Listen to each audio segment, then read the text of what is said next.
Hello, and thanks for tuning in to 18 WJTS. I'm Joyce Murrell reporting, and we're here with the Director of Dubois County Emergency Management, Tammy Humbert. Tammy, hello. Thanks for having us today. Yes, thanks for coming over.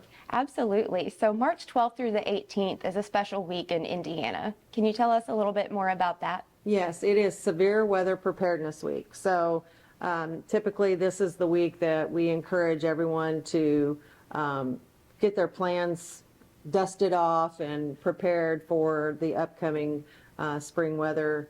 Although we got a rude awakening to it on Friday prior to this. So everybody's plans should be dusted off already at this point. But on Tuesday, March 14th, at 10:15 in the morning, we will be doing an entire tornado drill exercise in the entire county. And it is statewide.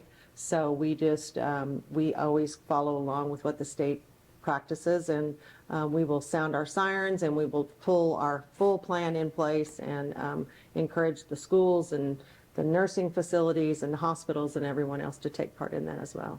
And other businesses too, because Absolutely. Tornadoes don't stop for grocery shopping or other kinds of errands. It would be a good idea for even grocery stores or boutiques or any business really to practice these drills. Right. Anyone within the county, we really encourage them to figure out what you would do if a tornado was to take place at that moment. So.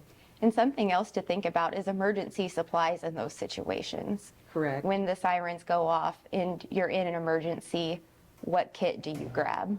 Right. You should already have a ready-go kit, and if you don't, you can go to ready.gov to get information on what types of things to put in that. But you got to remember, it's not just you, it's your family and your pets. So these are all types of things that we encourage people to have ready and already in the location of their safe spot. So if a tornado came through and destroyed your home and you were lucky in that spot, safe area, you would want that equipment and all those things with you, like a radio with batteries and food supplies and gallons of water for each member of your family, etc. So again, you can get that information on ready.gov. You can call our office at any time and we can help and assist with that kind of information. But it is a very good idea. Mm-hmm. And along with those good ideas of making sure that those kits are fully stocked, another thing a lot of people don't really think about when it comes time to prepare for these certain kind of events is other emergency warning systems in your house, like your smoke alarms. Would this be a good idea of a time to do the regular maintenance on those objects, making sure the batteries are changed? And yes, I mean, this would be a fine time. A lot of times what we do is encourage when we have the time change, we always add that in as another thing that can be done, is to go ahead and change the batteries in your smoke detectors and CO2 detectors and all of that, so that they have fresh batteries in them. And another one that you need to really think about is your weather radio.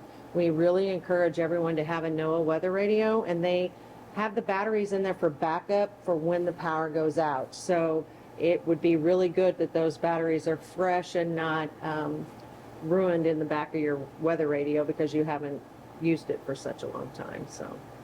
Absolutely. So when these severe weather events happen and we hear the sirens going off, what does that mean? What action should that prompt by anyone who hears those sirens? Right. If you hear the sirens or your weather radio is alerting you of a tornado warning, that means you need to take cover immediately. That means that we have either seen a radar indicated funnel cloud, or we have one of our many trained spotters in the county that has spotted one.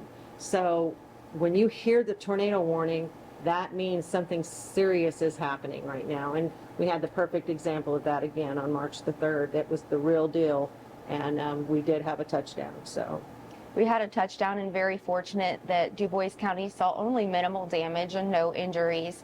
But again, it is very important, in especially this Midwestern weather, to be aware of what can happen and how to be safe. Correct. I mean, I've been doing the director's job I'm on my 13th year now. And my very first year as director, we had 9 tornadoes. So it was a great way to get in here and learn a lot. And but every one of those was a serious situation, and some of those were a lot worse than others.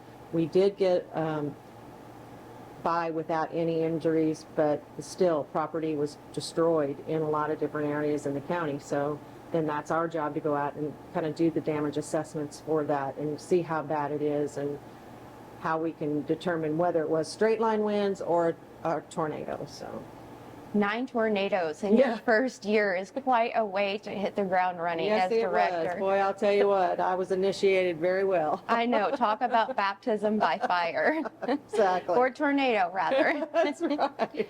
I'm so glad that you stuck with it and very thankful for all of the efforts that you put into keeping Dubois County safe.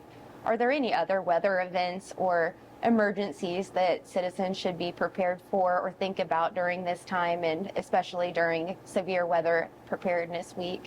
Right. Well, I can tell you that straight line winds are going to can cause as much damage as a tornado.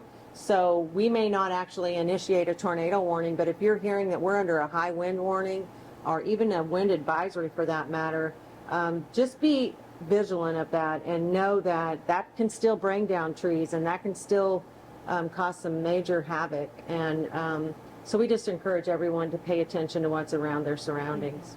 Be mindful of that weather forecast. Use your eyes and ears, listen, and take care of each other, obviously. Right. We try to get the information out to everyone within the county. We are under the Louisville National Weather Service, and once we get that information from them of what that projected forecast is, then we will create a news release and try to get that information out, at least on our Facebook page, just to say, hey, we got some bad stuff coming in. It's going to come in during this time frame. So we do our very best to keep everybody notified. But again, be responsible, get a NOAA weather radio, know that you've got a family to take care of or businesses, you've got employees to take care of, and just get those NOAA weather radios. You can get those at Walmart, or you can get them online. They're rather cheap. They're around $29 or so. So I really encourage that.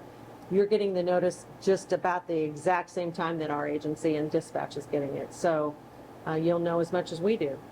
So get those weather radios, and then if you can't, you can always go to the Dubois County Emergency Management Facebook page for the latest updates there. And as always, take care of your loved ones, your neighbors, some of those elderly people that may not have Facebook or the quickest access to those notifications, just making sure that everyone stays safe. Correct. Thank you so much, Tammy. We certainly appreciate you making the time to sit down with us. I really appreciate it as well. Thank you so much, and I just hope everyone can have a safe spring this year. Thank you, and thank you again for all you do. Thank you. You've been watching 18 WJTS. I'm Joyce Murrell reporting. Thanks for tuning in.